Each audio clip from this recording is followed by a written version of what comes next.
a lot of people we look up to as our superstars. It can be artists, it can be authors, it can be actors, it can be businessmen, it can be everyone you idolize. They are champions in their fields because of the sacrifices they made. And in most cases, what we see the end product. We don't care about what happens behind the scenes. We don't pay attention on what happens behind the scenes. But if you think like a champion, when you see another champion, you will see an end product of a sacrifice. Hi book fanatics, welcome to Books and Biographies 101. My name is Mishak Mahai, aka The Bookworm. My purpose is that I analyze books for people who like reading books, and I also love helping people who are lazy to read books to get information found in books. And if you're new to this channel, subscribe in order to continue to get good food for thoughts. And today's in-depth review is on a book called Think Like a Champion by Donald Trump. In this book, Donald Trump is relating the quotes and the stories that helped shape his life. Because when he was growing up, his father used to send him quotes when he was still at school. And that is why he learned how to value quotes. So in this book, every chapter is starting with a quote. And the content of the chapter relates to the quote on how Donald Trump experienced the similar situation related to the quote. And I'll just mention a few of the chapters and the quotes that are involved in this book. And without further waste of time, let's start with the first one, which is innovation. The quote involved in this chapter is by Victor Hugo, who said, "There is one thing more stronger than all armies in the world, which is an idea whose time has come." So this explains how important is an idea, and also how important is to be innovative. If you have an idea and you execute the idea, it's what sets you apart from ordinary people. And in most cases, innovative people are rich people and the best of the best, not the mediocre. The second one is that learning is a new beginning. There's a quote by Pythagoras who said, "The beginning of every government is by education of our youth." So as a person, when you enter in your endeavor or when you want to pursue something, it is best to study that thing before you enter, because it avoids a lot of mistakes along the way. And some people say they want to learn from their own mistakes, but it's a stupid idea to learn from the same mistakes that people have done in the past. So it's a good thing to learn from other people's mistakes and strategies, because they will put you in a better position in order to try something new at least. Because if you try something that has been done in the past, it's a waste of time. The third one is that think on your feet. And in this one, Napoleon Bonaparte said, "A leader has the right to be beaten, but never the right to be surprised." Because as a leader, you must be aware of your situation. You must be able to take your time to analyze the situation and also anticipate the future opportunities that might prevail.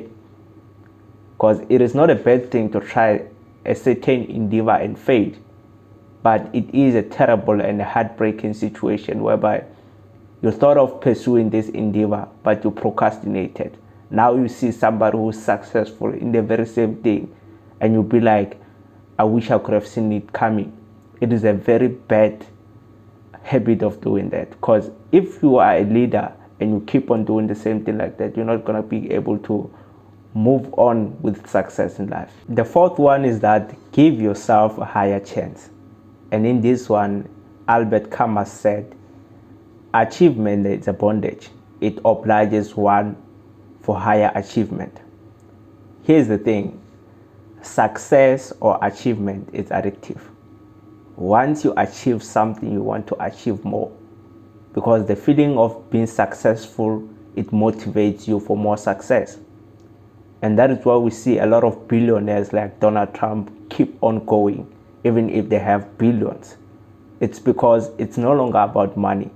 It's about the fulfillment of success. And the fifth one is wisdom. And in this one, Oscar Wilde said, "Experience is one thing that you can't get for nothing." Because when you made a terrible mistake in life, that can either cost you financially or emotionally, what you get is an experience. You know, this is one thing I'll never do again.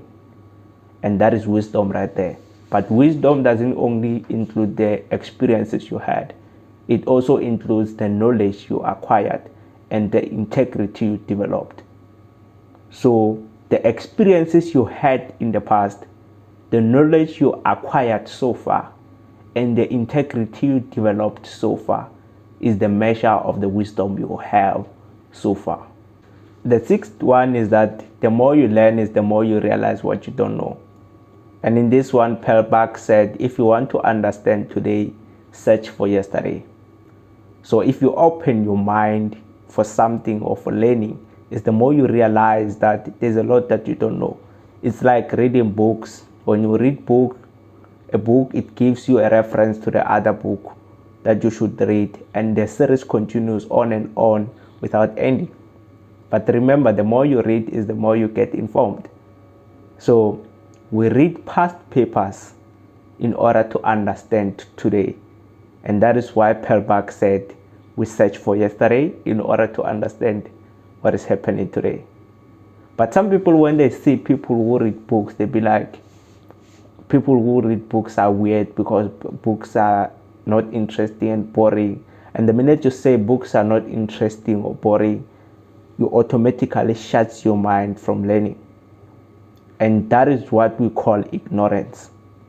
So the best way is to keep your mind open and curious so that you welcome new experiences in your life. The seventh one is that think like a champion, because champions are winners or people who are marked with superior success. Because what they do is that they don't settle for less. They always settle for the first place in a competition. And if you think like a champion, you'll always aim for the first position or aim to be the best of the best, because that is where you belong. A lot of people, we consider them as our superstars. It can be actors, it can be businessmen, it can be artists, it can be footballers, it can be anyone you idolize. They are champions in their field because of the sacrifices they made. And in most cases, what we see is the end product. We don't pay attention to the hustle behind the scenes. And that is what don't make us realize how difficult it is to become a champion. So some people don't pay attention to that. But when you think like a champion, when you see another champion, you see an end product of a sacrifice. And in most cases, people who only see the end product of a champion, they are the ones who are suffering or the victims of instant gratification, because what they think is that success is something overnight. Becoming a champion is something that you can do overnight, of which is not true. But people who see champions as end products of sacrifices, they are the ones who understand the journey of becoming a champion. The eighth one is that momentum is something that you have to work hard at to maintain. I'm quite sure people who once started a business or people who once pursued their endeavor and failed, they know how important it is to maintain the momentum. Because in a lot of cases, failure comes when you fail to maintain your momentum. And a lot of business giants, they lost their business because of losing momentum. So it is important to maintain momentum so that you keep thriving. The ninth one is that learn from setbacks and mistakes. And in this one, Donald Trump gave us his own code, which is, it is a blip or a catastrophe. Because people react to mistakes and setbacks differently. To some people, when they experience mistakes and setbacks, it is like a terrible disaster that can ever happen to them, or probably even the end of their journey. It is the catastrophe that Donald Trump talked about. And to some people, they see mistakes and setbacks as just a blip that will pass and even motivate them to go even harder. The 10th one is that winners see problems as another way to prove themselves. In this one, Albert Einstein said, "It is not that I'm smart, it is because I stay with problems a little bit longer. So the world itself is about problem solving. And a lot of people don't realize that. The more problems you solve is the greater you become.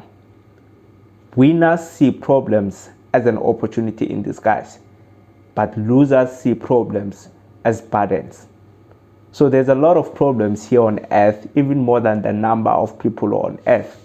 So if anyone on earth could have been having that mindset of seeing a problem as an opportunity in disguise, everyone would be having a job to do by now. The overall philosophy that I took from this book is that there's a difference between champions and fans. So champions want to see themselves as winners or the best of the best, and they equip themselves with necessary knowledge and make necessary sacrifices to see themselves as winners. Whereas fans wait for champions to win, and they either support or criticize. Not to say there's anything wrong with being a fan, but there's something wrong with being a fan in everything. At least be a champion in one thing and be a fan with the rest of the things. If you liked today's video, hit that like button, comment down below what you learned from this book, and also the possible question that you might have about this book. Share the video with friends and family so that they get this information and also be informed. And if you're not yet subscribed to the channel, why not subscribe now? Subscribe to the channel, and don't forget to hit that post notification bell so that you get informed whenever I post and probably be the first person to see my videos. And don't forget to find the link of the PDF version in the description below if you're interested in reading the book. And other than that, I'll see you soon. Peace out.